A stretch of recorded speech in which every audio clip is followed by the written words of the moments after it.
thought at the time was kind of my dream job in interior design.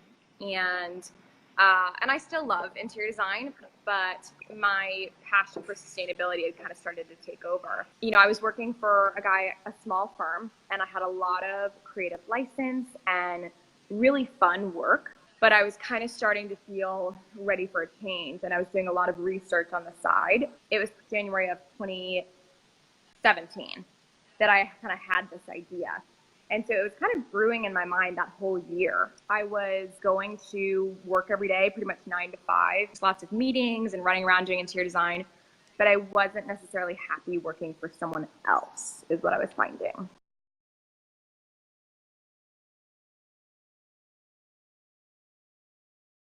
It's funny, I remember thinking, okay, well, I think the thing is I'm just not happy with maybe, like, I want to work for this specific type of person with these different personality traits and somebody that's open to risks and growing their business and creative and all these things. And I sat down and I made a list of, okay, if I am going to switch jobs, because at the time I just thought, you know, maybe I just need to do interior design for someone else. You know, I love this position, but maybe I need to work at a bigger firm or, you know, on a team or something.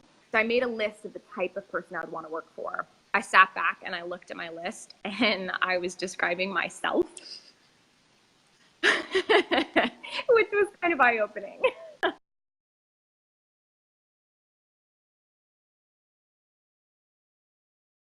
I was at the point where my business had grown. I had started the business in the beginning of July of 2017.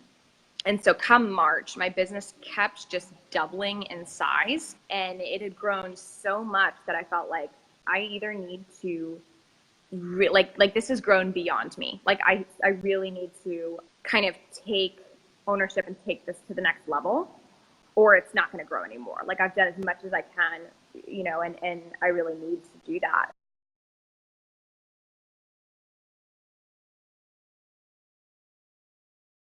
I kind of felt like, okay, I've doubled my capacity and still, you know, I think I'm ready to just do this full time. Kind of a crazy moment because basically I had lunch with my boss in March and it was supposed to be yearly review of how I was doing. But I knew that it was time, you know, having looked back in the last year and knowing, you know, that there was kind of more for me. We sat down and I just told him how grateful I was for everything and all the opportunities, but that the business had kind of taken off as we had seen. And so I told him that, you know, we finished out the month together, worked on the projects, and I really poured my all into that ending of it, and then went on vacation and came back and I had no job.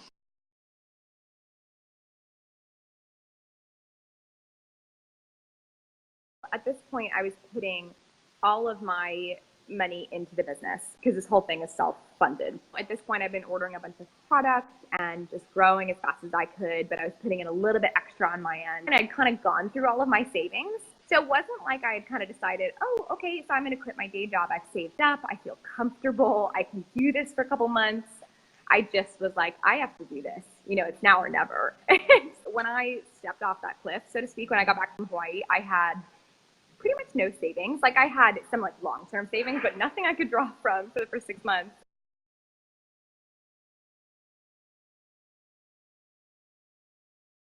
I had kind of a framework, but I didn't know what it would be like day to day. I think part of me worried that, okay, if I'm totally self-employed, like, am I really going to stick to a schedule? Is this really going to work?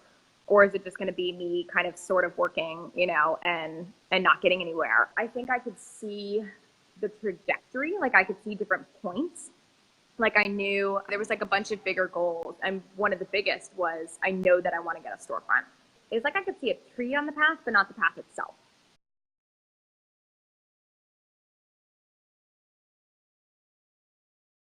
Events have been huge for us. So we've done like everything from farmers markets to putting on our own events, documentary screenings, and we've really connected with the zero waste community, which has really just amplified my reach. You know, if people care about something, they're going to share it. And so finding that passion and then kind of allowing it to spread. So when I first started at the market, I was at a flea market and I had 5 items on my table. And I think I now have 50 a year and change later. And that's actually outdated because this month I've been ordering product like a mad woman.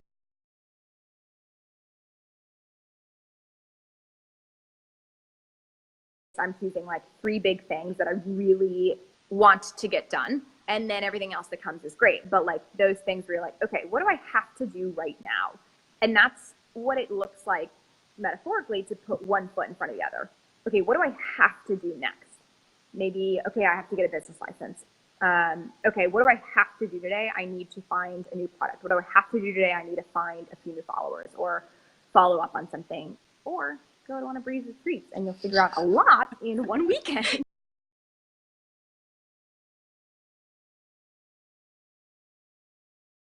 When I am at a coffee shop and I have my reusable coffee mug, sometimes that strikes up conversations. That's a bit more of a normal one.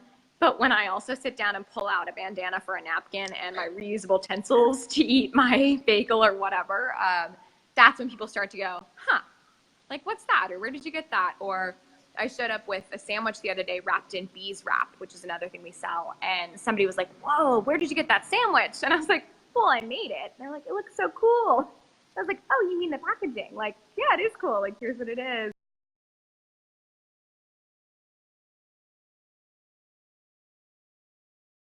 When I went to that retreat, I kind of had a vision of my future self. Like, I met my future self, which is something you guided us through, which was amazing. So I have a sketch of that and of everything that I saw. And so in those moments when I am feeling doubt or I am feeling uncertain, I am kind of picturing her and picturing what, you know, that higher self would say, or my future self. Kind of given me, I think, a little bit of that ability to just kind of ride the highs and lows and feel like, okay, no big deal.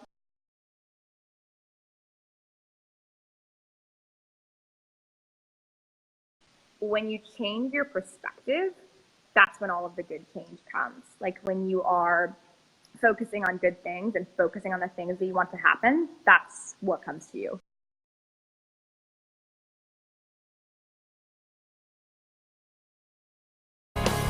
Welcome back. We like to be eco-friendly and think about recycling and composting, but what if you didn't have time to do any of that in the first place? We're about to get a lesson in throwing a zero-waste dinner party, and here to show us how from Eco Collective Seattle is Genevieve Livingston.